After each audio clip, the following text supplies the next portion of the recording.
பச்சை புடவைக்காரியாய் உன் தாய் மீனாட்சி நான் இன்று வந்திருக்கிறேன். ஒன்று முடிந்தது என்று நிம்மதி பெருமூச்சு விடுவதற்குள் மற்றொன்று வருகிறது என்றாலும், அம்மா, நீ இருக்கும் நம்பிக்கையில்தான் நான் நாட்களை கடக்கிறேன் என்று நீ என்னிடம் கூறுகிறாய். உண்மைதான். நான் உன்னோடு இருப்பதால்தான் உன்னால் அதை கடக்க முடிகிறது. இழந்த உன் சக்தியை பெற இன்று தீபம் ஏற்றி அதன் முன் அமர்ந்து என்னை தியானித்து வா.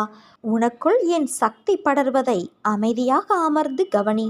அந்த சக்தியை உனக்குள் சேகரித்து வைத்துக் கொள்வது எதிர்மறை தாக்கத்திலிருந்து உன்னை எப்போதும் காக்கும். புது உற்சாகம் உனக்குள் பிறக்கும். இந்த காலகட்டத்தில் உனக்கு தேவையான சக்தி கிடைக்கும். நீ எல்லாவற்றையும் சரி செய்ய போகிறாய். உனக்கு பிரச்சனையாக இருந்தவைகள் ஒவ்வொன்றாக சரியாகும். என் நாமத்தை தொடர்ந்து உச்சரித்து கொண்டு இரு. நீ வேண்டியபடி உனக்காக சில பிரச்சனைகளை நான் சரி செய்து வைத்துள்ளேன். நேர்மறை எண்ணங்களோடு முயன்று நீ அனைத்தையும் சரி செய்து உன் மதிப்பை உயர்த்தப் போகிறாய். இழந்த உன் மதிப்பை மீண்டும் பெறுவாய். மனதில் இருக்கும் விஷயங்கள்தான் முகத்தில் பிரதிபலிக்கும். இன்று உன் முகத்தை பார்க்கையில் உன் மனதில் உன் கனவுகள் ஈடேறுவதைக் கண்டு நீ மகிழ்ச்சி அடைவதை பார்க்க முடிகிறது. உன் மனதில் என்ன சிந்தனைகள் இருந்தாலும் அவற்றை என்னிடத்தில் ஒப்படைத்துவிட்டு அமைதியாக இரு. உன் மனம் உனக்கு நேர்மறையாகவும் உன்னை வெளியில் சித்தரிக்கும். உன் மனதிற்குள் எதிர்மறையாகவும் சாயலை வெளிப்படுத்தும். உன் மனதை ஒரு கோட்டில் வைத்துக்கொள். இன்பம் என்ற கோட்டின் மேல் பக்கத்திற்கு நீ சென்றாலும் நடுநிலையை மறவாதே. துன்பம் என்ற ஒன்று வரும்போது கோட்டிற்கு கீழ் உள்ள பக்கத்திற்கும் செல்லாதே. வாழ்க்கையில் நடுநிலையை கடைபிடித்து வாழ்பவர் நிச்சயம் ஒரு உயர்ந்த இடத்தில் இருப்பார்கள்.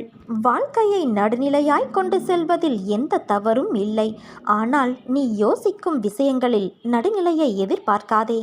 இப்படி இருக்க வேண்டும் என்ற எண்ணத்தை உன் மனதிற்குள் உனக்காக வைத்துக்கொள். அதை வெளியே தேடினால் நீதான் வீணாக எதிர்பார்த்து ஏமாறுவாய். எதிர்பார்ப்பின் விளைவே நிறைய விஷயங்களின் பிரச்சனைகளுக்கான காரணம். அதை நீ செய்யாதே. உன் மனம் நிம்மதி இழந்து போவதற்கு நீயே இடம் கொடுக்காதே. உனக்கு நல்லது எதுவோ அதை மட்டும்தான் உன் அன்னையான நான் செய்வேன். எனக்கு இவர்கள் அவர்கள் என்ற பேதமில்லை. உனக்கானது என்னிடத்தில் பொக்கிஷமாக இருக்கிறது. அதற்கான நேரத்தில் நிச்சயம் உன்னை வந்து சேரும். கொஞ்சம் பொறுமையாக நம்பிக்கையோடு காத்திரு. பிறரை ஒப்பிட்டு பார்த்து உன் சுயமதிப்பை நீ இழந்து விடாதே குழந்தையே. எல்லோரும் மனிதர்கள்தான். ஆனால் ஆற்றல்களும் அவரவர் குணங்களும் செயல்பாடுகளும் வேறு. அவர்களின் வாழ்க்கையில் கருமாக்களின் பங்களிப்பு ஒவ்வொருடைய வாழ்க்கையிலும் வேறுபடும். அதனால் வேண்டாததை நினைத்து யோசித்து உன் மனதிலும் புத்தியிலும் மாசை நிரப்பாதே. எல்லாம் உன்னை வந்து சேரும். நீ எதிலுமே தோற்று போக மாட்டாய்.